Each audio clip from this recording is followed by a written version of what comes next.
Parliament में वक्फ bill की मंजूरी के बाद मुसलमान मायूस न हों, दिल बर्दाश्ता न हों, बल्कि हालात का हिकमत अमली और सब्र के साथ मुकाबला करें।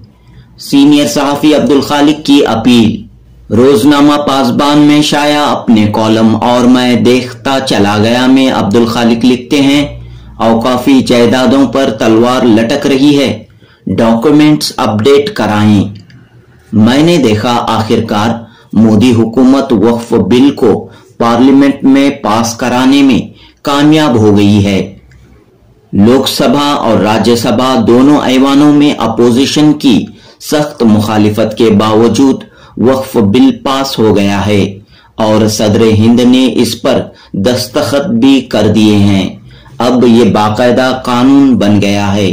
अब मुल्क में मसाजिद, मदारिस, ईदगाहों, दरगाहों, खानकाहों, कब्रस्तानों वगैरह औकाफी जायदादों पर तलवार लटक रही है। अगर इन औकाफी जायदादों को वक्फ साबित करने के लिए रिकॉर्ड्स मौजूद नहीं हैं तो इसको बचाना मुश्किल हो जाएगा। बिल की मंजूरी से मुल्क के मुसलमानों को एक बड़ा धक्का पहुंचा है।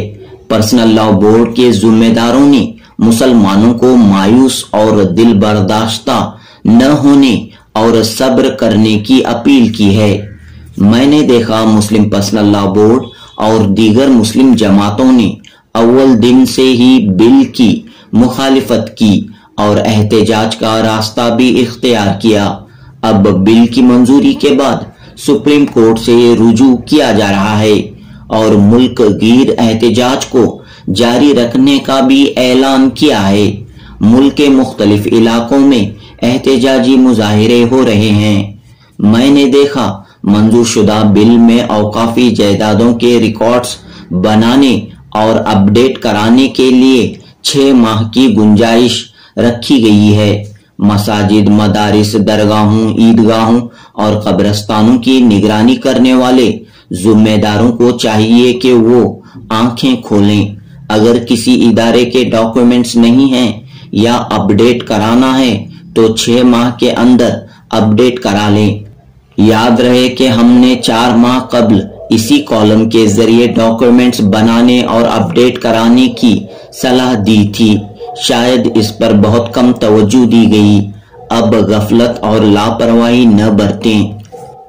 याद रखें, किसी इदारे के डॉक्यूमेंट्स नहीं हैं तो डिप्टी कमिश्नर इस इदारे को सरकारी जगह करार दे सकता है। इस तरह अब औकाफी इदारों पर तलवार लटक रही है। बशुक्रिया रोजनामा पासबान, सीनियर सहाफी अब्दुल खालिक, जुनूबी हिंद न्यूज रिपोर्ट।